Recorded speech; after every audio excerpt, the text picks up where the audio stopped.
పూరా లోకల్. బంగ్లాదేశ్లో హిందువుల పైన జరుగుతున్న ఈ దాడులు ఆగాలంటే ఏం చేయాలి? మొదటగా అసలు ఏం జరిగితే ఈ దాడులు ఆగుతాయని మీరు అనుకుంటున్నారు? ఒక ముస్లింగా చెప్పండి, భారతీయ ముస్లింగా, ఒక భారతీయుడిగా చెప్పండి.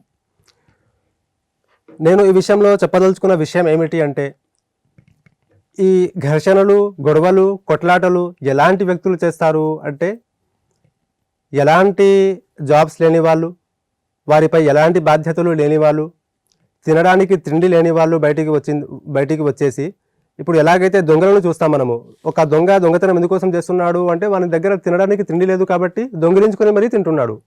ఎందుకోసం దొంగిలించుకుంటున్నాడు వాడు అంటే, వారికి ఎవరు ఇయ్యట్లేదు కాబట్టి.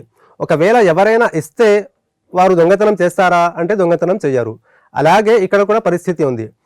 బంగ్లాదేశ్లో కానివ్వండి, ఎక్కడైనా కానీ ఇలాంటి ఘర్షణలు, గొడవలు జరుగుతున్నాయి అంటే వాళ్ళలో నైతికత లేదు. అలాగే మన అందరికీ ఉన్నది ఒకే ధర్మము అనే ఒక అవగాహన కూడా వాళ్ళలో లేదు.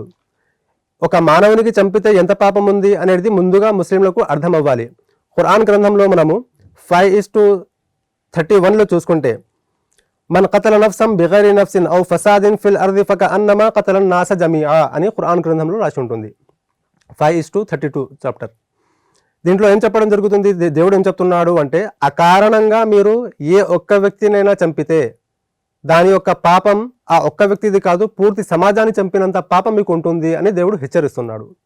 మరి ఈ యొక్క అవగాహన ఒకవేళ బంగ్లాదేశ్లో ఉన్న ఆ ముస్లిం వ్యక్తులు ఎవరైతే హిందూ వ్యక్తికి చంపారో వాళ్ళకు ఉంటే ఈ తప్పు చేసేవారా అంటే చేసేవారు కారు. అయితే మనం ఎక్కడ చూసినా కానీ ముస్లిమా, హిందువా, క్రైస్తవా అని చూడాల్సిన అవసరం ఎంత మాత్రం కూడా లేదు. అయితే సమాజంలో ఇలాంటి గొడవలు ఆగాలి అని అంటే, మనము ఎలాగైతే స్కూల్స్లో వేరే సిలబస్ను పెడుతున్నామో అవే స్కూల్స్లలో స్టార్టింగ్ నుండి మనం ఏం చేయాలి అంటే ధర్మ గ్రంథాల అవగాహన కూడా పిల్లలకు ఇవ్వాలి. ఈ ఖురాన్ని, బైబిల్ని, భగవద్గీతను కూడా సిలబస్గా మనము పాఠశాలల్లో చేర్పించి మనము అవి పిల్లలకు బోధించాలి. అది అలా మనం చేస్తే పిల్లలకు ధర్మంలోని సమాంతర విషయాలు ఏవైతే ఉన్నాయో అవి అర్థమవుతాయి. అందరికీ సృష్టించిన ఆ సర్వ సృష్టికర్తన దేవుడు ఒకే ఒక్కడు అనే ఒక అవగాహన వాళ్ళలో వస్తుంది. మనమందరం కూడా ప్రపంచ దేశాల్లో ఎక్కడ ఎవరు ఎలా ఉన్నా కానీ అందరం కూడా ఒకే తల్లిదండ్రుల సంతానము, మనమందరం కూడా పరస్పరం సోదరులము, మనందరిలో కూడా ఒకే రక్తం ప్రవహిస్తున్నది అనే ఒక ఈ అవగాహన వస్తే అన్నదమ్ముళ్ళ అందరూ కూడా కలిసి ఉంటారు. ఇలాంటి గొడవలు చేయడానికి అవకాశం ఉండదు.